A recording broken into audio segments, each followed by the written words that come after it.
السلام عليكم ورحمة الله تعالى وبركاته. مرحبا بكم في قناتي. ندير ملخصات على لي كور اللي نقراوهم en médecine. Inch'Allah, je vais donner que l'essentiel qu'il faut garder en tant que médecin. Je vous dis, soyez les bienvenus et bon courage. اليوم Inch'Allah, on va terminer avec le module parasitologie par les ectoparasites, dont on va parler juste sur les sarcoptes scabillés responsables de la gale. On commence. Bismillah. Pour le plan, on va faire une petite introduction sur les arthropodes, la définition de la gale, la morphologie, la contamination, la clinique, le diagnostic et à la fin, le traitement. Pour l'introduction sur les arthropodes, on a la science qui étudie les arthropodes est appelée l'entomologie. Les arthropodes en arabe sont des animaux invertébrés à symétrie bilatérale. Leur corps est monté sur des pattes articulées. D'où vient le nom arthropode. Arthro, ça veut dire articulé. Pod, ça veut dire patte. Les arthropodes ont un corps segmenté, en général formé de 3 parties. La tête, le thorax et l'abdomen. La tête qui porte les yeux, les antennes et les pièces buccales. Le thorax sur lequel sont fixées les pattes et éventuellement les ailes. Pour l'abdomen, qui contient le tube digestif et l'appareil génital. Sont divisés en 2 groupes, ont un intérêt en parasitologie médicale. Les acariens et les insectes. La différence entre eux, c'est le nombre des paires de pattes. On a les acariens en 4, alors que les insectes en 3.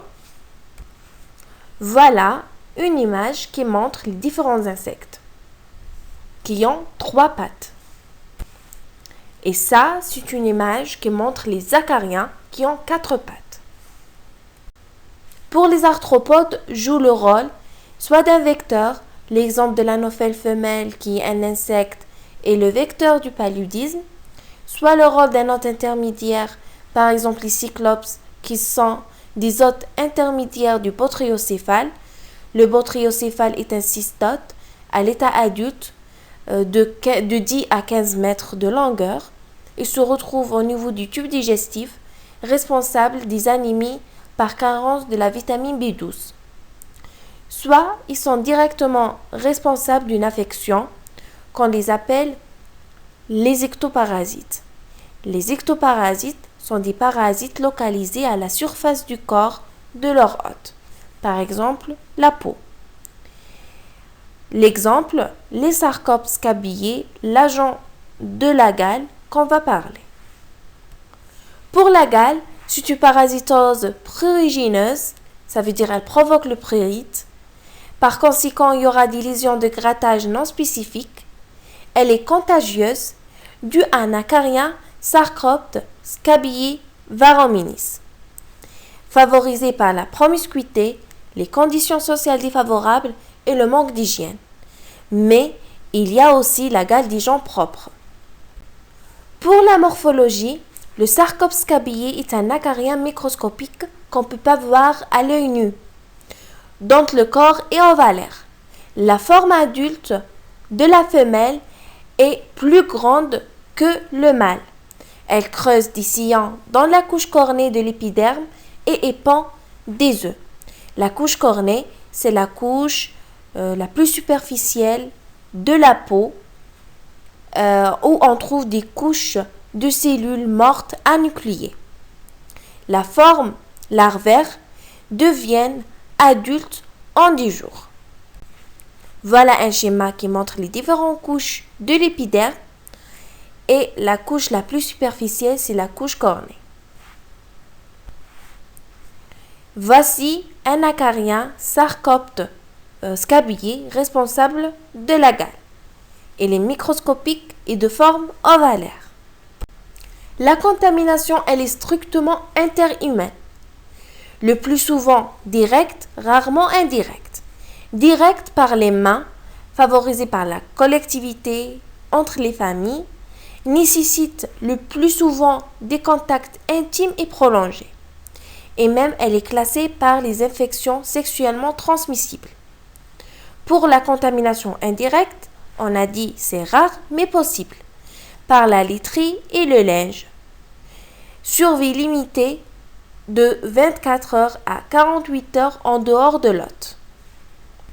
Pour la clinique, on a l'incubation silencieuse d'environ 3 semaines et le signe majeur est le prurite continu diurne et nocturne, beaucoup plus si nocturne, localisé souvent au début aux espaces interdigitaux, puis se prolonge vers les poignets, les coudes, les aisselles, les plis inguinaux, les plis sous-mamelonnaires, etc. Mais le visage et le dos restent habituellement épargnés, ne sont pas touchés. Le diagnostic peut être affirmé par la découverte des lésions spécifiques, sans les vésicules perlées et le sillon cutané que la femelle creuse. Voilà les vésicules perlées. Une autre image qui montre les vésicules perlées, les signes de grattage qui sont non spécifiques et les sillons dont la femelle creuse. Voilà les vésicules perlées. Adna la gale du nourrisson.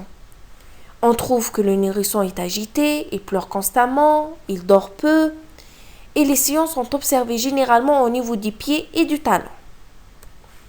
Pour la gale du sujet âgé ou de l'immunodéprimé, appelée la gale norvégienne, elle est très prurigineuse et très contagieuse.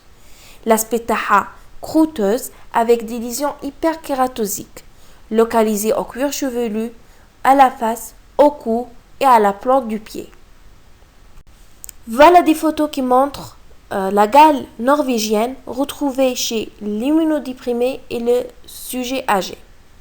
Sont des lésions croûteuses, hyperkératosiques, se retrouvent au niveau de la face, du cou, des plantes du pied, le cuir chevelu, etc. Pour le diagnostic, basant sur la clinique et l'épidémiologie. Et on fait un diagnostic de certitude, c'est le diagnostic direct.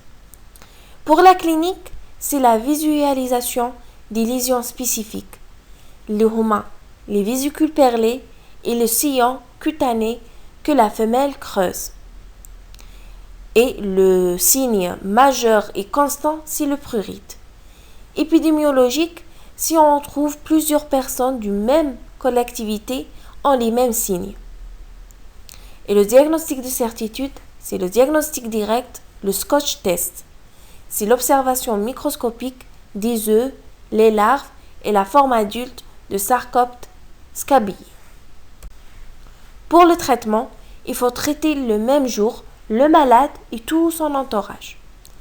Désinfecter les vêtements et la literie par lavage à 60 degrés Celsius ou avec de la poudre insecticide. On a deux traitements, local et par voie générale. Pour le traitement local, benzoate de benzyle et pour le traitement par voie générale, c'est l'ivermectine. Le traitement doit être renouvelé une fois au 15e jour, même en l'absence de persistance des signes cliniques. Comme ça, on a terminé. Je vous dis merci, bon courage. N'hésitez pas de nous rejoindre sur le groupe Facebook Just Start pour l'échange de nos informations. Bon courage!